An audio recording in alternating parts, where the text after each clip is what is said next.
Okay, hey everyone, this is Zolcian with Geekside Network. I'm here with my co-host Thaman, Hi everyone, good to see you. and we're here to introduce you to our new show called Author Initiative. The show is going to be about what's it mean to be an author. What's the writing process of creating characters, getting published, or a lot of different things. Tonight's topic is going to be about character creation. Um, I know this is an interesting topic because you can have a story without a good character.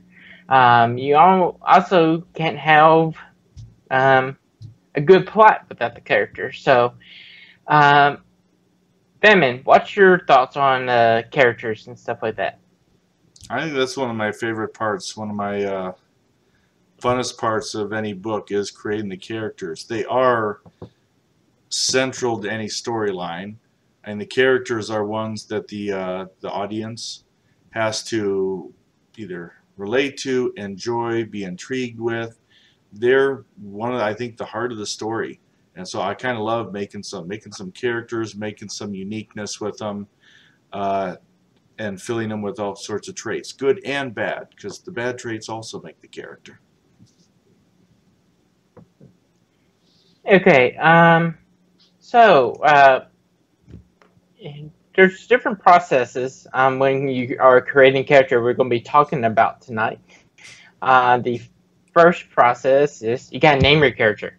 How are we going to be, how to create a name and stuff like that? That's an interesting thing, and we'll actually create a character tonight for you all.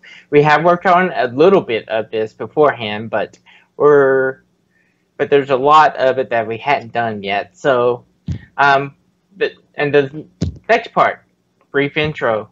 What's their history? The summary of their lives and why is are they important? Um, what type of quotes do they like to say? Um, what's their personality and stuff like that? What do they look like? Their face and their hair. What does their bodies look like? What type of clothing they're wearing? Do they have weapons? Do they have armor? Uh, what other type of equipment do they have on, like a pocket watch or something small and stuff like that? Uh, what are their abilities that they can do? Um, that could be magic, or it could also be, say, hack a computer or something like that. Mhm. Mannerisms. How do they act and stuff like that to different situations? Um, so let's start off with a name. Um, how do you come create names for your characters, Salmon? Okay. I think the most interesting names I come up with are the fantasy characters I create. I've often gone with some that rolls off the tongue, but I found I've kind of give myself a number of rules in depending on maybe the race of the creature, how the name might sound. I've noticed when I do elves, there might be a few K's, but there's tends to be rolling like L's, S's. It's just tended to kind of fall that way, and they usually tend to be long. Like usually an elf's name can be like about 3 syllables or so. You know, humans might shorten it, or they might shorten in human lands, but it's usually long. Dwarves, very hard consonant sounds, deep vowels like a O, a deep O or something like that. So I find myself kind of getting into that gear when I'm naming stuff. I have been kidded by my local role playing group. Some of the names I come up with characters, and they're like, "How do you spell that?" Or they'll just be, "We're going to call him Bob." We're just going to compa. And other names, like if you got more modern names, a lot of times I might just find something that seems to feel right. Uh, but sometimes I'll research it. I was coming up with a alternate history character who was like a Russian immigrant, And I was actually looking up some Russian surnames, and I found one that meant your family came from a blacksmith heritage or history, and that fit in right in with the character. So that's what I did. How about you? Well, I had to say when I was say researching my first book, which is about to come out here very soon, um, is I I went to their cultures and where their backgrounds are from, and then I did an internet search for names from those cultures and try to find good definitions that match the character and stuff like that. That's mainly how I do it when I'm looking for a name. Like I said, or even sometimes, to be honest, a name generator. Because sometimes you get some very interesting names from a name generator. Um, that's how I usually do it. So let's talk about our character that we're creating tonight. First, let me give you a background on the story. That way, where you know what's going on. The story is we have a little background on the story. 4,000 years ago in the Earth year 2285 AD, a disease broke out in the Milky Way that threatened to eliminate the human race on multiple planets that they had spread to. A group of people, 100,000 people, took a 600-year journey in Crossley to the Andromeda Galaxy to flee from that. For the first 3,000 years, it was pretty much safe and everything, and they had peace with a alien race that they found there, and they actually had a republic democratic government. And then about then 1,000 years, they found ways to gene slice, and some people decided to slice their genes with different animals that they brought with them, like foxes, spiders, and all sorts of things. So, and even plants, which is interesting. Uh, so then a evil empire rose and enslaved much of the races and stuff like that. So this is a story about how a rebellion began. Um, this first book, and their ship that they stole. Well, and they called it Shinobi. That's the name of the book. Will be is Shinobi, but like it's mainly about their story, these people's story. The character I went with in character creation is her name is Izanami. In Japanese culture, that means goddess of creation and goddess of death. So I was thinking, this character, she is an AI. She also has, Izanami is an artificial intelligence that is a brand new technology for the new type of ship that the Japanese defense forces, the Japanese system, Japan system, was developing along with the alien race called the Frill. And in some ways, her father, the main character's name is Saya, but the father, Saya, created this ship along with the Frill that had stuff technologies and stuff like that. But it needs an AI to run the ship and also to help the other characters. So this character is mainly a support character. She's AI, but she also has a bio-android body where she can lead the ship and everything. And she also has abilities, which we'll talk about in a little bit. So, what do you think of that, Damon, so far, the name and everything? Yeah, I see where you brought up the name. I find it interesting. It might have been the reasons for using the name when they built her, when they modified her, or she started out instead of those AI. It's all AI, not like cyborg and or totally android. She's artificial intelligence with the ship, and then also has a bio android body, which I can Okay. describe more here in a minute. Okay.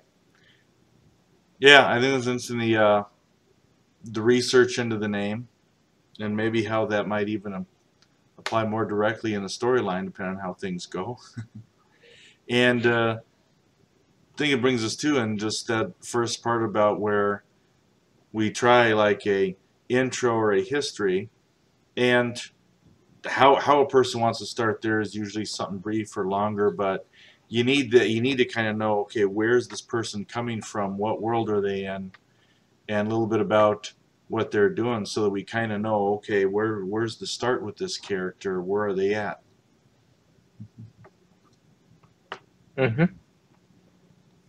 Well, I'll give you a little more background on her body right now. Her bio android body. What it is, it's actually a body that actually has real human parts to it, but her bones and all that's metal, and she's originally an android, mainly, and like I said, but with bio parts, like her skin is real human skin that they created in a lab. She does have artificial organs and stuff like that, but and an artificial brain, but she can feel. She can act like a human, but she don't know how to be a human, especially in the beginning of the book, and everything.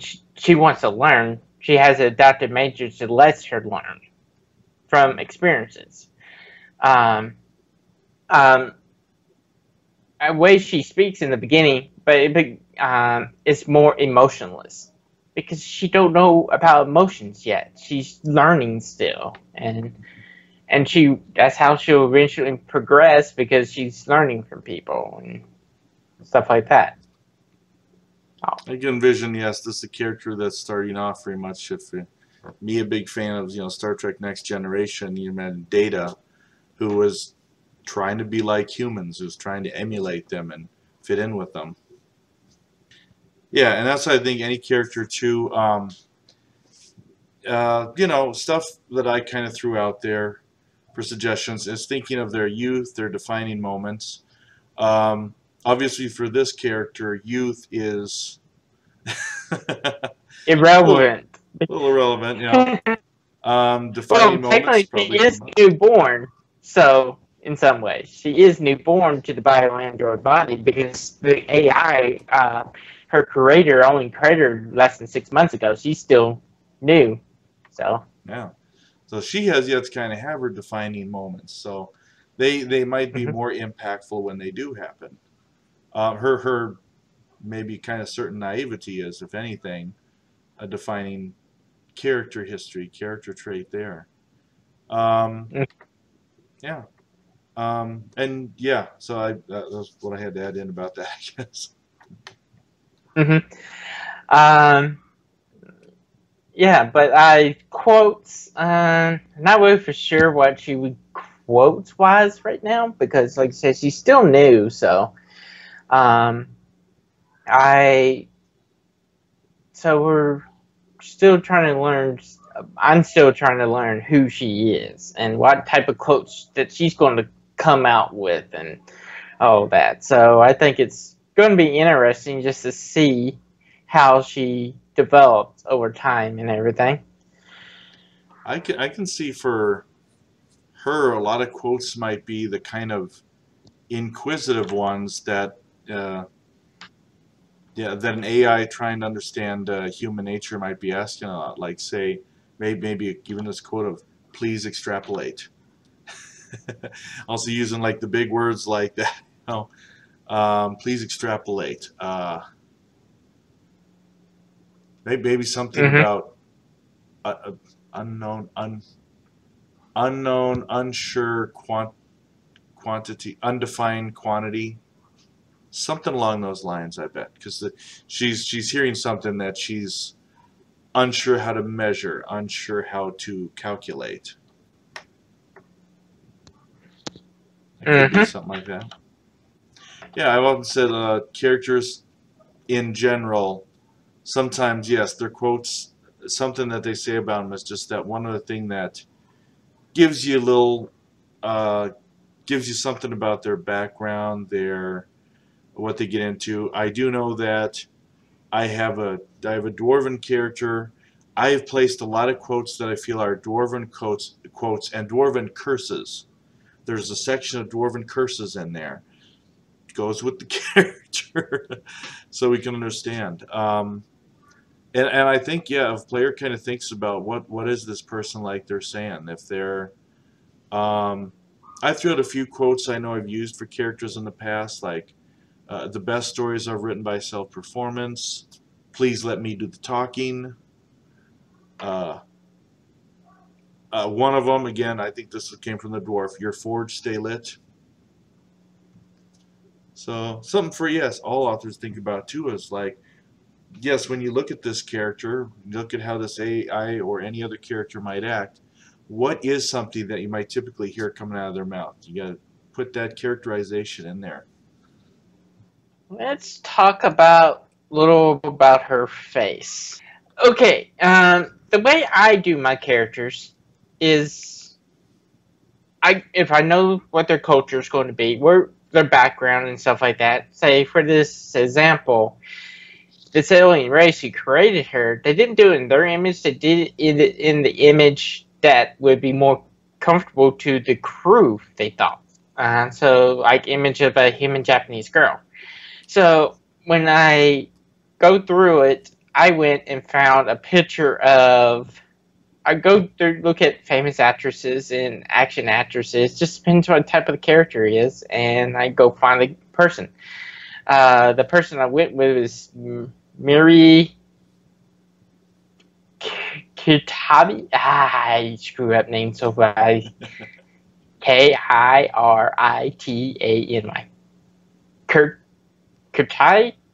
Kitani. I'm guessing. Okay, Mary Kitari. I'm sorry if I'm messing that up because it's been a long day. That's okay. I think that's a good way to start with any character too. Is sometimes we might be thinking of a certain actor, a role we've seen, and we're like, "That's the kind of character I'm shooting for." So tell us more about this one you're looking at. Mary Kitari. She is an actress in Japan. She's 27 years old. She's been an actress for not that long, actually. It seems like she has like 2014 to 2016 with 20 plus movies, I'm guessing. But she's, like I said, she's newer to the world, but she looks like she would have a good action face and stuff like that. But she looks like she would be a great person to play an AI character, someone that is learning emotions. So I go with their body style, like their height, use their height and stuff like that, and try to use their face if possible. Yeah, let me go back on face first, because we had those two as kind of like two different things listed, which for me is just handy getting a character down between what their face and hair is. Hair always goes with face; it's there, Mm-hmm. and then going in the body, because face. So, and how we look at this character, I think that's usually always a big thing. Because one of the first things people look at is like their hair, their color, their style. For men, it's their facial hair, what they like, and sometimes it seems like people. I've noticed they'll put the shape of a face in there, and that tends to give you an idea too. If this person kind of like a square face, it gives you something more than if you just kind of say maybe their face was like kind of tall and sunken cheeks, completely different image. And normally I go into stuff which I can see this character would be suspiciously lacking, like scars or deformities, um, things you might notice on a human that might not be on the AI. Creases from smiles or like saggy eyelids. I try to think, you could probably be looking at even a Google search of pictures of your average person, and sometimes that's what there could be a flaw, like a caricature artist. there could be a flaw that might kind of help define the face. And you know, usually in this section, I usually put two if they got hat, jewelry, you know, stuff like that. But I can see where in this case, this character would have a suspicious lack of flaws when you kind of think of it. Yeah, she's supposed to be an ideal, beautiful, someone that people want to interact with. So, Would this person be very similar to others, like assembly line kind of style, or? oh no, not assembly line. No, she's unique. She's first of her kind. So. Oh, okay. That being a thing that was also with like the Terminator movie and Schwarzenegger, and how he loaned even his face out for the later ones because they were trying to be factory assembly line style. Yeah, because like I said, it just seems like it just should want to be. They want her to be unique and not look the same because they want then the frill, which is the alien race girl designed her. They want her to be unique because she's brand new. No one knows. They want her to be easily get along with. So, and like I said, they're trying to match the personality of the AI with a person when they designed her, I guess. There's a lot of guessing here. And when you're doing character creation, you can definitely guess a lot in it. So That makes me curious. Would they give her little things like, would they give her freckles? Would even the freckles maybe look like they are evenly spaced or something, or no? I can see with some like artificial made you could kind of do that, but well, I think when they probably designed her, they probably looked through a bunch of different photos, scans of humans and stuff like that, and tried to find a face that would relate to people, that people wouldn't be scared of.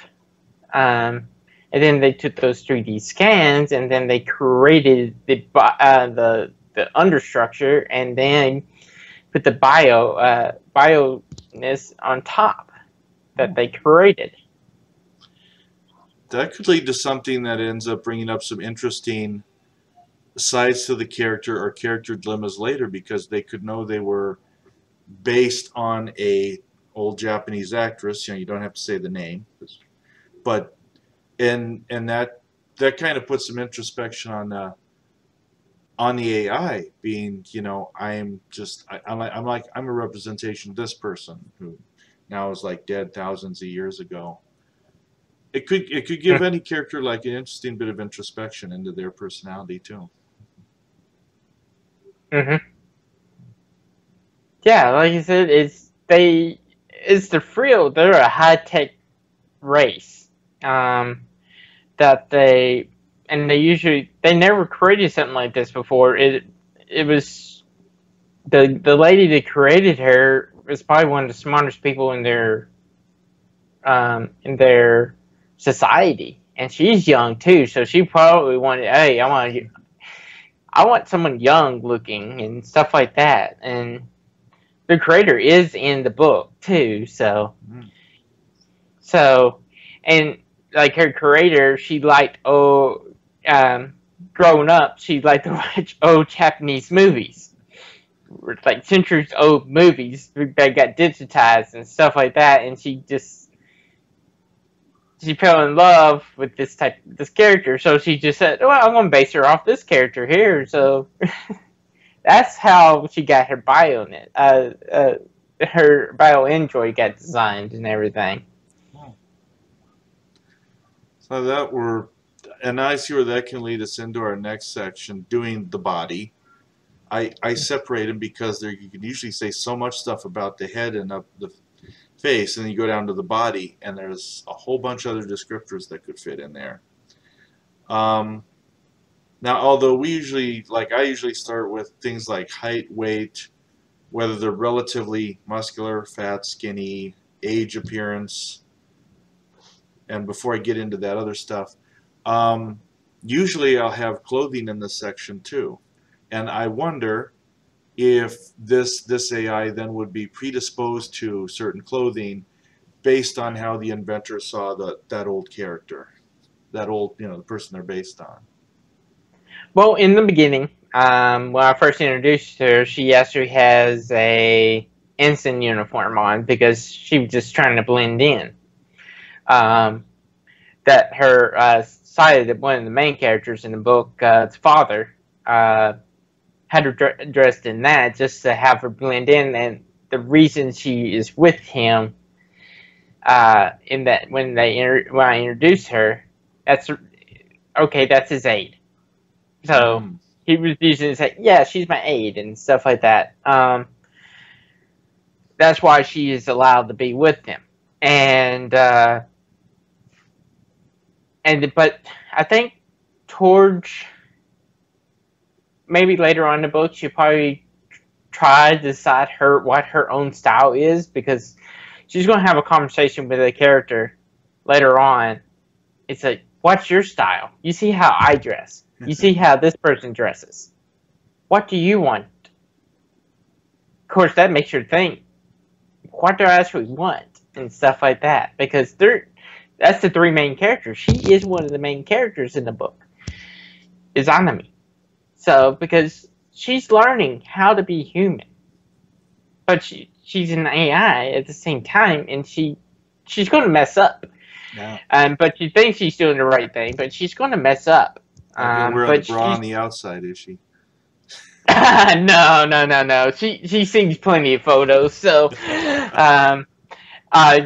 she gets tips from different characters in the book and stuff like that. So, but like I said, that one person, her designer, made sure she at least make sure she knows the basics, and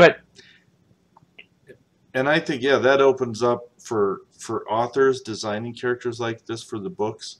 That sounds like something that is both not only a good character building thing that we associate and learn more about this character, but also the fact that something like that could come up in a conversation with another character is one of those that goes along the classic, show, don't tell. And here it is happening fluidly in between characters and not just something that gets described like from a narrator's voice. Well, I was going to say, one interesting thing that I am doing is technically all the parts are there, if you know what I mean. Because when she designed her, she designed everything that would be on the outside. And that goes through the first few layers of the body before other things. So she can experience stuff like a female can.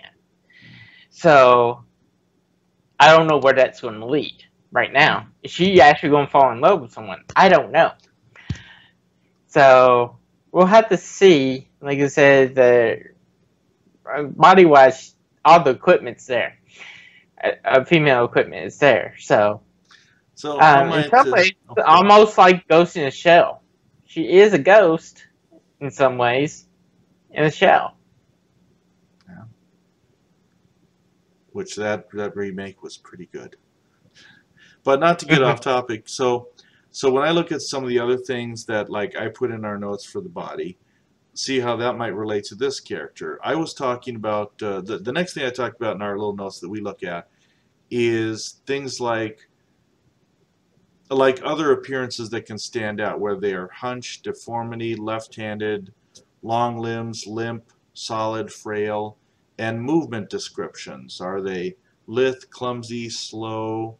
And then you go on to things like markings, scars, freckles. So how might, when you think about those, body type, how she walks, how that might affect anything with this character? Well, like you said, she's an android, so she's going to have, I think it's going to evolve over time in some ways. She's more rigid probably in the beginning because she's new, but she'll develop her own style and how she walks, and because she can imitate other people's walks. She can, if she sees it, she can replicate it. But once, like you said, her journey is, what is her style? what is her meaning of life, and other than serving the humans. But all the humans in the book want her to grow. And well, more than the humans, all the aliens and hybrids, they love helping her. They want her to grow in it, so it will probably change over time. But like I said, more rigid in the beginning. So I think it fits in because it also made me think of, like I said, also when she starts learning emotions and stuff like that, that's going to influence that stuff too. Yeah, I was thinking when you said about rigid, I was thinking about a subtle thing I noticed. A few years back, I saw that movie Surrogates with Bruce Willis.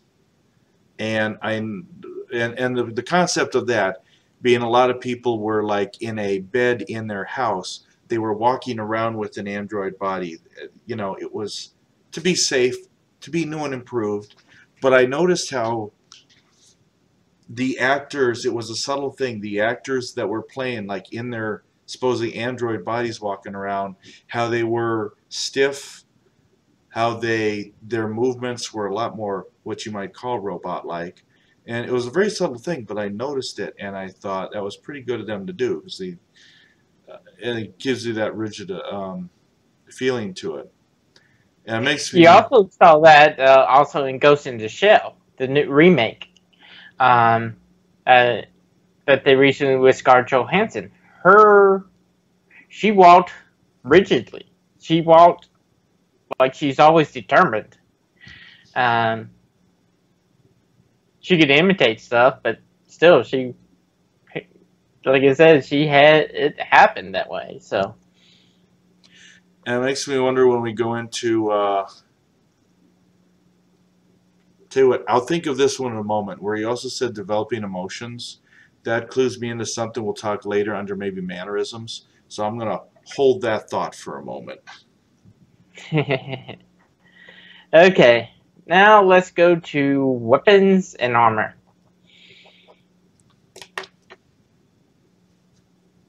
Okay, we're going to start with equipment, basically weapons and stuff like that.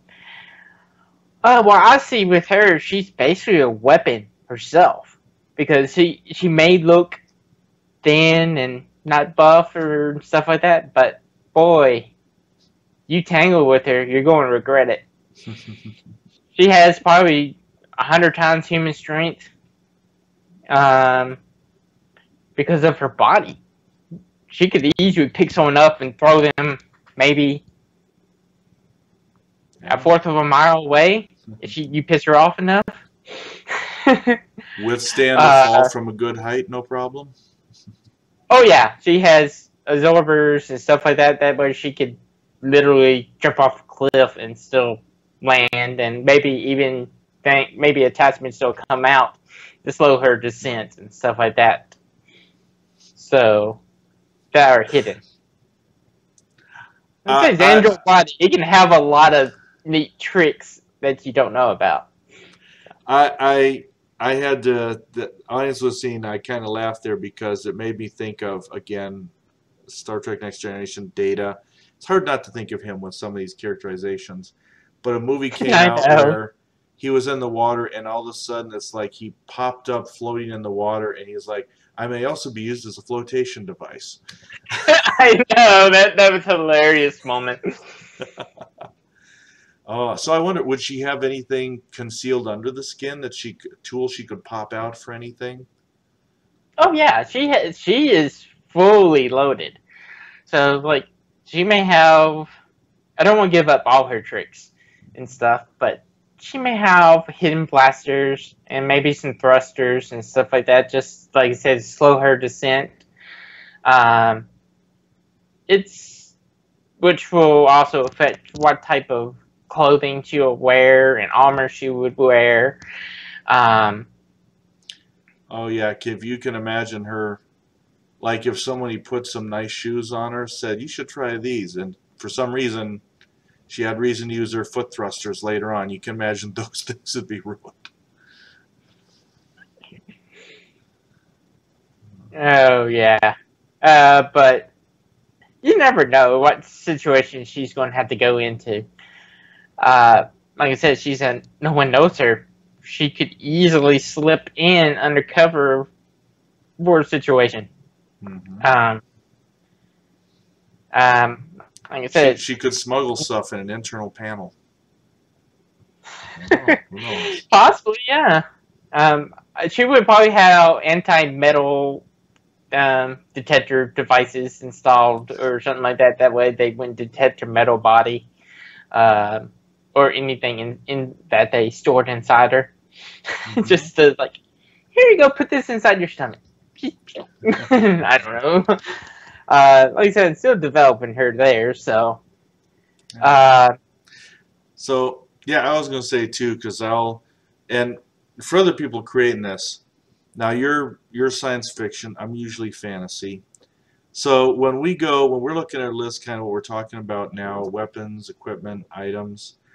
When I go down my list of things that a person could possibly have, they cover a wide section. Now, if you go into science fiction, even if it's not an android, you could also probably think of a wide variety of interesting tools they could have. I look at stuff from a fantasy perspective of like swords disguised in cane handles. They always a long knife, utility knife. Everyone like way back when easily had like a good knife that was survival gear. You know, whether it might be carrying other stuff, let's say hidden sleeve pistol, easily retrievable brass knuckles, spring shim in a boot, I'm and gonna say I don't think she need brass knuckles because you don't want to be punched by her. She could easily kill you in one punch if she had to. So that's what I say. You make any character for your books. It's like, you know what? How was this person? Did they fight dirty? What do they have at their disposal now? And some, like the science fiction AI we have in question now, they've got a lot of natural things going for them, even for just physical strength. Yeah, but another thing though, you need to make sure she's not overpowered too from the other characters. Yeah. She may be able to do better stuff some ways, and they may be better to do everything better. So they're all going to have their strengths and the disadvantages. So that's one thing you have to factor in when character creation is what are their strengths and what are their disadvantages. So You could have areas she can't go even in the ship because of a magnetic field, or you could have some portable EMP devices in the future. Yeah, stuff like that. yeah, I mean, like I said, she's still in development, so you never know where she's going. So, but how does she? Another question is, how does she overcome her weaknesses? She'll have to learn how to overcome her weaknesses. And that's always important. A character's got to have weaknesses. They got to have a challenge. You got to have a challenge in the book, right? So you got to. She could probably easily be overconfident of her in her abilities and how she's built until whatever surprise comes up. Mm-hmm.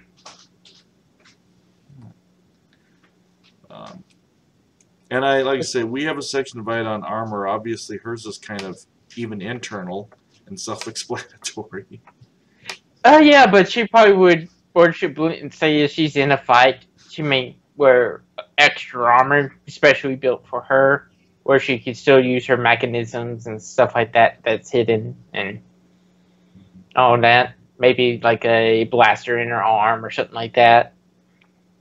Who knows? Like I said, it would. She wants to blend in too. She's not going to go on a battlefield with regular clothes on. Mm-hmm. Oh, you're just basically saying, "Me, please shoot me. I am the idiot. I am. I have something hidden here. I'm trying to." And likewise, I could say a bunch of this for the fantasy crowd. You got to watch out for some obvious ones. People do not like to actually wear and fight in plate armor if they're on a rolling ship, for instance. That's a very bad idea. Yeah. But it also can be a disadvantage for a character that's used to that and caught on a rolling ship in a swashbuckling fight. They're not armored. They might not be used to the stuff that they've done. So Yeah, it's a consideration for every character is also how they normally protect themselves and what's appropriate for their place, their time period, and the character's history.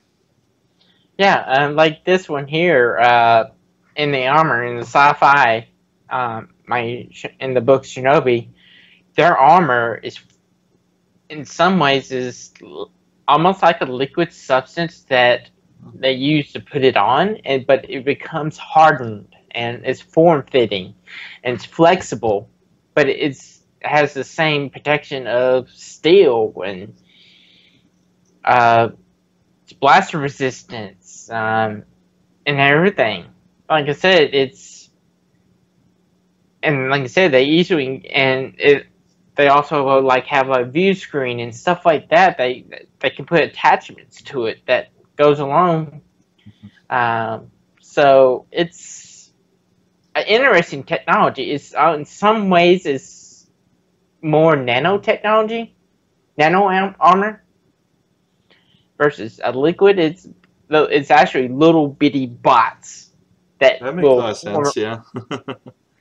That way they can turn onto a screen where you can see something, or say use your radar and say, okay, there's a guy right over there. Shoot. That could go into other things like even when we look in the next section, just any other equipment or trinkets.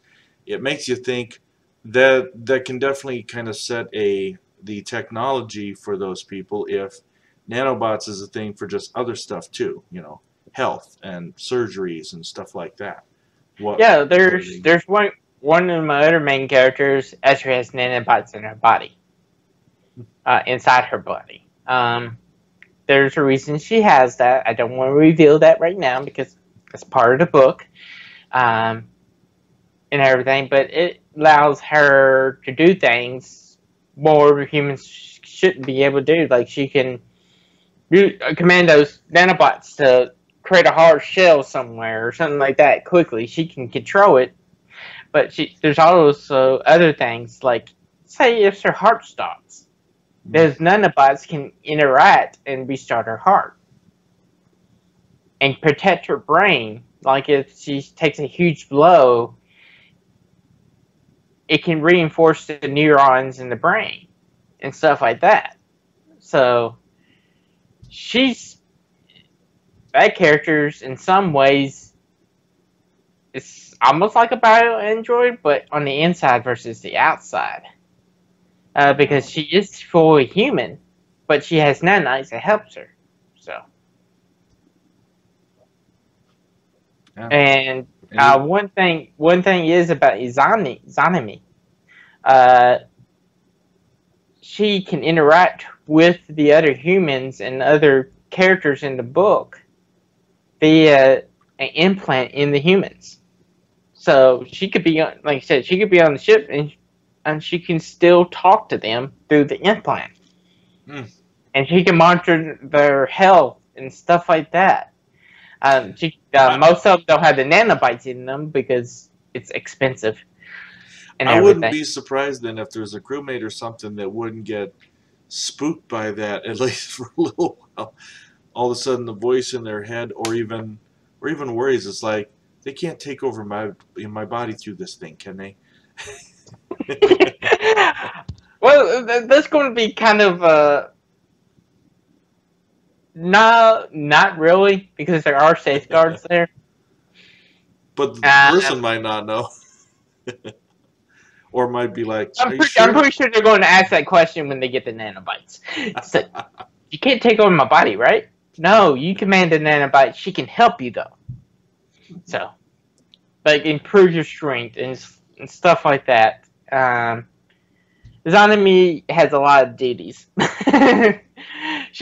Luckily, she can partition herself to make sure she's where she needs to be when. So, which brings up again the opportunity for something like that, and for characters to have a conflict, which is sometimes just merely a discussion about that, in which one person is telling the other, no, this is not how they work. Again, ways to also pass information right to the reader through that character interaction, always important. So yeah, I think I'm gonna have something like that with my side character who gets nanobites. She's like, "You can't do this, right?" Okay, and then she asks all these questions about it. Of course, she's going to ask a ton of questions about it. So she's about to get injected with nanobites. I'm like, what? But yeah. So like I said, that's one of the. I'm guessing we went right into abilities there. So Yeah. Well, I suppose the other thing it's about equipment, but for me, it's again usually my background more the fantasy. I say even all sorts of trinkets, not necessarily the biggest tool in a book, but trinkets like can make a character's persona. They're like if they got a pocket watch, they're always checking their pocket watch for whatever reason. Monocle, always interesting. Less people than you know stand out having a monocle. They could have inherited, crafted stuff. I also put in a little note about think of what a pack rat might carry. I did have a role-playing character that was a pack rat, okay? Especially when he got okay, imagine this. So because this was an old Dungeons and Dragons character, and there was an item that held up to I don't know, it was like 300 some pounds of stuff, but only in 10-pound bags each. It was like had a bunch of pockets, bunch of bags in it in this belt, but it could each individual was only 10 pounds. Well, still, my character loaded it up with every conceivable thing in the equipment handbook that might come in handy. What was bad was we had another character in the party that could easily cast an anti-magic shell about 10 feet out from them and frequently stood next to my character, so everything would fly out of the pockets. you had to make it up. Yeah. And stuff like that. I even put it could even be a cursed item that a character actually finds useful but leads to comedic situations, you know. You could find stuff like that to just add that that extra little moments to a character that they whatever they carry, whatever they have that can lead into that. And yes, I put that in because I also had characters who who found a way to misuse an item that even though it wasn't exactly cursed, it had a rather simple, mundane thing it could do. And like many role-playing characters do, they find a way to fudge the rules and use it in a way not intended. Because it was fun. It added. Oh man, I don't know why did you put data in my head? I just thought of this. Remember how I was talking about she has equipment, full equipment? Remember in the episode when Data and also the security chief got the whole ship was infected with that virus and it made them careless and stuff like that? And the security chief asked, "So, do you have equipment down there?" "Oh yeah, I'm fully functional down there." "Ooh, let's find out." That could be a funny moment in the book or something like that. I didn't think about that before, but it's kind of funny. So things like spells or abilities, I lump them in because again, fantasy world. But any of that stuff that we can go under abilities can cover a wide range. I didn't even list a bunch of stuff in my notes, but when you think about anything extraordinary a character can do, or something, you know, like the Android would definitely have a lot of unique things they could do. Spells, you know what? You could always find the science fiction alternative, whether it is like maybe a nanobite medikit or you know, something. Or like in Outlaw Star, magic shells that misfired all the time. It's like I spent so much money on this and it doesn't work. That's to say, Outlaw Star is an awesome anime. If y'all never watched that, y'all need to go watch it. Sorry, I got off topic there. I've been watching it on Toonami. There we go. Yeah. But yeah, and this abilities thing isn't necessarily, I put, non-magical abilities. They don't have to be science fiction. Sometimes it's just, what is this character good at? Maybe they're a good puzzle solver. You know, Hmm. what it might be something related directly to their profession. Maybe they're quite the tinkerer, and they can just, they can MacGyver anything with a few tools or something like that. The abilities is something that really you can In other put words, a how the heck did you do that moments? yeah. Now, with some things it might be hard. It might be limits. Yes, spellcasters. Maybe they can only do certain spells a few times a day. Other stuff is just, but is just whatever does make your character like maybe heads above the rest in a certain category. Yeah, and like I said, this character I designing, she's going to learn new abilities throughout the series. It is going to be a series. Um, she learns more about herself, and she also learned that she can upgrade herself. Well, with her creator's help. That is, she's like, "Ooh, I want this ability. I need it for this mission, or something like that." So she's able to change some of the parts out. So. Mhm. So I think that's just kind of a big key thing too for just shaping a character. Their strengths could be used for their weaknesses too. You could put something negative in there as well. Um, Well, a weakness could be lack of emotions, especially in the beginning. mhm. You don't know what she's saying, why she's. It's because in human nature, we try to see how people are reacting and stuff like that to see what the situation is. She's not going to have that in the beginning. She's going to have to learn emotions. She has the ability to use emotions, but her character is learning how to use those. That's a weakness right now because they can't tell if she's happy. She can't tell if she's sad or angry.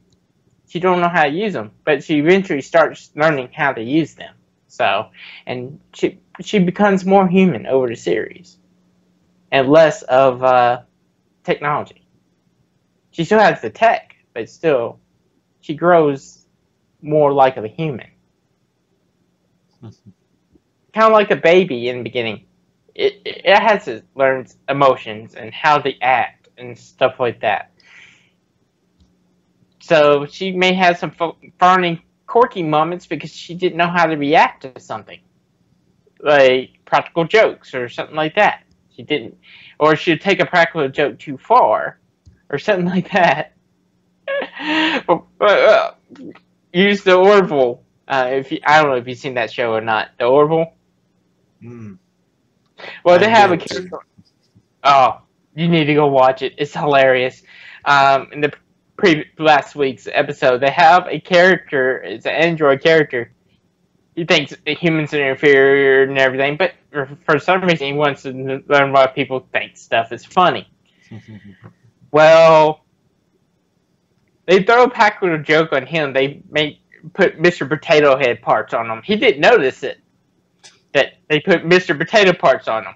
And everyone starts laughing, and they're like, "Why are you laughing at me? You have Mr. Potato Head parts on it. It's funny."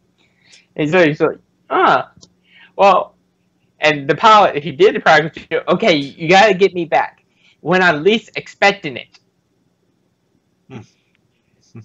Well, what he does is, while he's sleeping, he anesthetizes him and takes his leg off and hides it.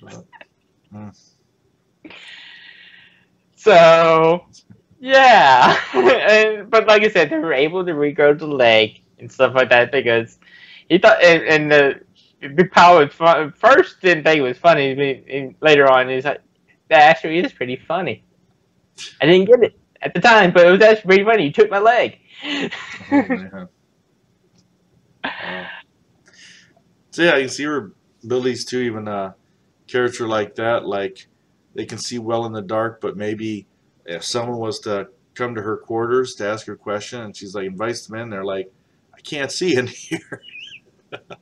She's got to turn the lights on. Or go to her quarters and find out that she's naked. It's just like, what's wrong? You're naked. I am? This is my body. Or What are you do talking people do about? that in their quarters? I heard they do. She could have heard that. She could overhear it from a crew member, and then next thing you know, Or she comes out with no clothing on. It's like, why do you have no clothing on? Well, that actually happened in Andromeda, TV show. When when the android first appeared, the AI, the ship's AI, when you first meet her, because most of the team's been become captive, and she just comes out in her nakedness, surprises the captors, and then takes them out. Because they thought she was just a normal human, but they didn't know she was a an android, and she just kissed her butt because they got too close to her. And then she's like, "Oh, I don't have clothes on. Oops." I thought one of the characters had to tell her, "You're out of uniform." Oh, oops. Hey, it worked though. The person designed her. Hey, it worked though. They were distracted enough for she could keep their ass. Sorry, guys, for the. that's okay. I'll bring us back to so we talk about Billy's too, and storyline or not. Sometimes, yep, you got to find that stuff that may balance out with somebody else or not overshadow somebody else. I did have in one of my books, there were some items they had that could heal, but it wasn't an efficient source. Basically, you would heal the person, but whoever was wielding the item would be hurt by it.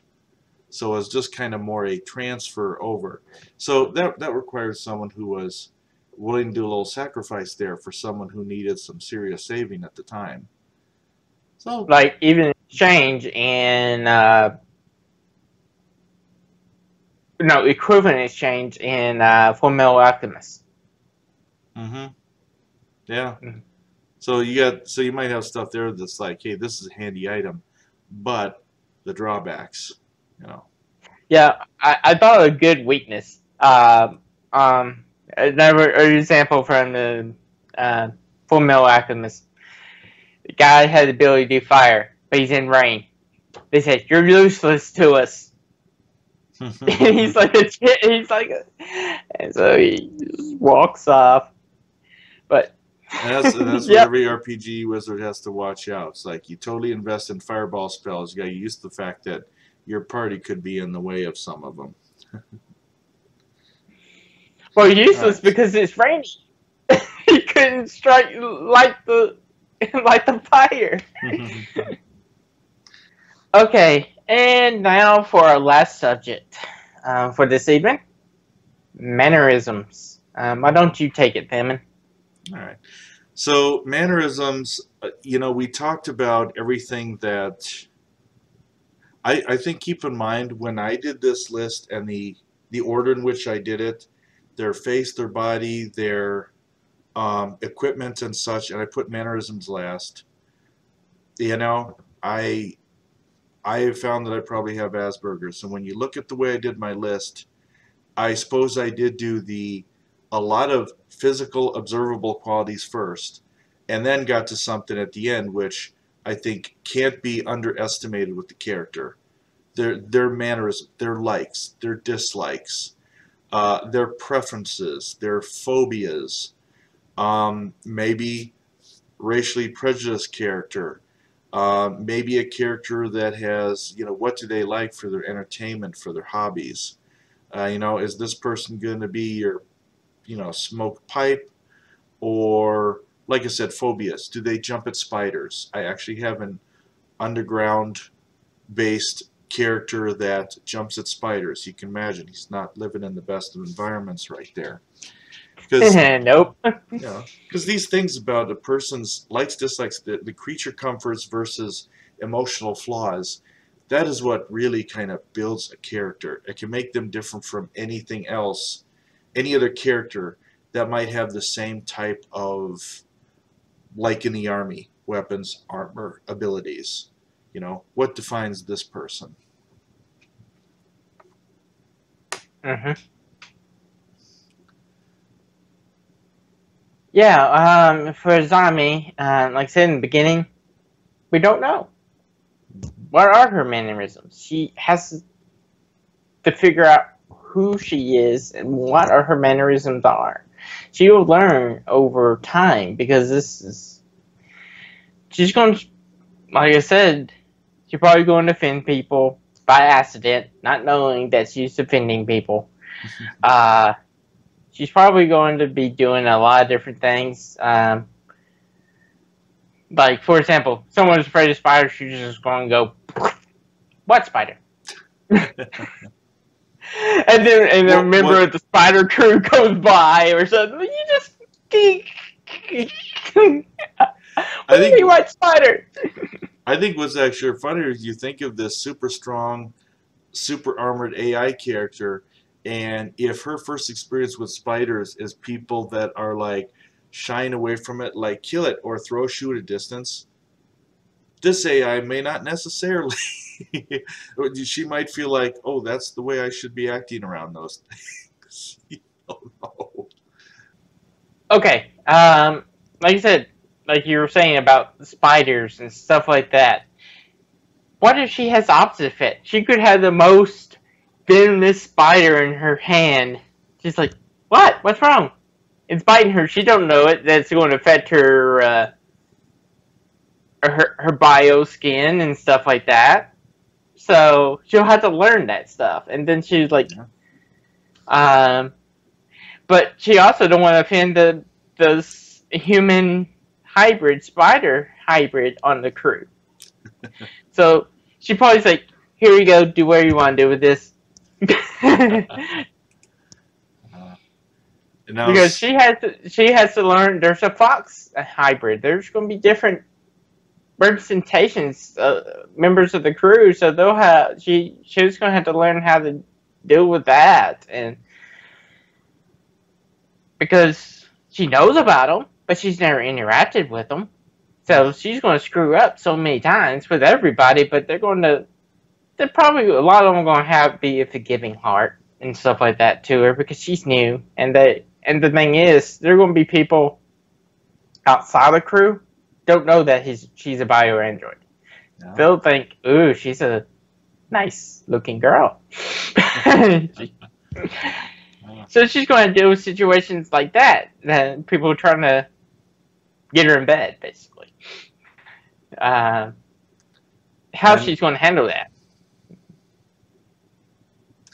And like Sadie, even though she has the equipment of one sex, doesn't mean she wouldn't necessarily cut herself off from misunderstanding or approaching something of the same sex. It could happen. If you want to get into that stuff, I thought about, if you've got the situation now where you have blend of animals and people, and it's hard to also tiptoe any line if racial prejudices would ever come into play in this. Mm-hmm. That can be difficult to do well balanced and right and sound right, but obviously it can. Obviously she could hear something and that somebody else is prejudiced and she doesn't know, and she could say something quite the wrong thing, or say something quite the wrong thing and say, what made you say that? Oh, Mr. So-and-so said that, and you can fight between two crew members right there. But that stuff can happen.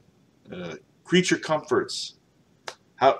What do we humans do that is not necessarily the most comfortable thing? Like if you're going to lay with like a leg over one arm of the chair, or if you see people where they could be reading or listening to headphones and they'll have their head at the foot of the bed, over the foot of the bed, dangling over the floor. I'd find it interesting if she comes across those situations and tries to figure out, is that comfortable? What is going on here? Yeah, she won't have backache issues and stuff like that, but she still has she still has five senses. She can smell, she can taste, she can all that stuff. She'll can she get drunk? No, she can't get drunk. But it's gonna be. I think it'd be a funny situation. Someone, hey, let's have a contest. She knows she can't get drunk, but they don't. She's like, sure, it could happen. You never know. Like I said, she could have an unexpected someone that's not part of the crew that knows her, and she goes in the bar and people give her a date rape job or something like that, and she's just like, this states herself, this has a substance in it that should make me think this. So I'm going to pretend that it's affected me, and then get a little revenge later when they try to do something. Yeah. But you never know what type of situation she'll be in, but we'll just use that. So, to people that don't know what she is. So, yeah, sorry, I shouldn't have took it that far. Well, and that's what we go back to any character, like their food, entertainment, and hobbies. Obviously, that one might be sampling a lot, but it says something about any other character you create is how do they relax. I do have a few characters that have a pipe and smoke. That's kind of their relaxing, and that kind of helps keep them busy. It characterizes them. I definitely have some characters that seek raunchier entertainment than others. You know, some would like just a good book in that. I think any of that stuff helps just kind of add to that character and what they might do in any given situation. Maybe they're a kind of person that likes to drink at the end of a hard day, and obviously will have consequences for that. Maybe they are a person who can be, maybe others can find them at their fishing spot because that's where they like to spend a lot of free time. Yeah, like I said, this character be developing them throughout, I guess. So, that's one thing I like about this character as a main character. One of the three main characters is because she's learning how to be human. So, she has to develop all this stuff and everything. So, that gives you a lot to play around with too, of her just experimenting, finding stuff out. Okay. Everyone, thanks for coming to our first show. Watching it. I hope this has helped y'all creating your characters. Please like, favorite, subscribe on our video here on YouTube. Also, go to our Facebook page, like it there. It's Skeetside Network on Facebook. And also, please comment. We would love to hear your comments and talk. Have a conversation about character creation. We want to hear your opinions. So, please feel free to comment below. We would gladly hear it. And this is Ocean and Thaman, and we hope to see you at our next show.